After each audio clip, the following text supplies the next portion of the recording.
ম্যাথের প্রথম টপিক হলো আমার এই ফাংশনটা আছে কিনা, ফাংশন অফ জেক্টে ডিভাইডেড বাই জেক্ট মাইনাস আই, এটা আছে কিনা ইন্টিগ্রেশন দিয়ে।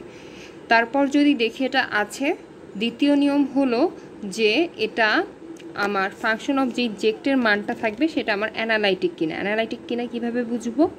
এটা যদি আমার অন্তরীকরণ করা যায় সেক্ষেত্রে আমি বলবো যে এটা অ্যানালাইটিক। এটা যদি অন্তরীকরণ করা যায় সেক্ষেত্রে আমি বলবো এটা অ্যানালাইটিক, এবং এটা সাধারণত যেই সার্কেলটা ছিল সেটার ইনসাইড এবং এটার উপরে অবস্থান করে, বা বলবো যে ফাংশন জেক্ট is analytic inside and on C. C হলো আমাদের সার্কেলটা।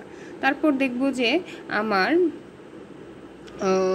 মডুলাস অফ জেক্টের যে মানটা রয়েছে সেটা সাধারণত এর থেকে ছোট কিনা। বাই চান্স যদি ছোট হয় সেক্ষেত্রে আমি বলে দিব যে এ লাইস ইনসাইড সি, মানে সাধারণত এ সি এর ভিতরে অবস্থান করে। তখন আমি বাই কোচি ইন্টিগ্রাল ফর্মুলাটা আমি কি করব, আমি বাই কোচি ইন্টিগ্রাল ফর্মুলাটা হলো এইটা, যেই আমি ফাংশনটা দিছিলাম সেই ফাংশনটা সহ 2πi ফাংশন অফ এ মুখস্থ করে রাখতে হবে, 2πi ফাংশন অফ এ, এটাই হলো আমাদের মেইন ফর্মুলা। ঠিক আছে।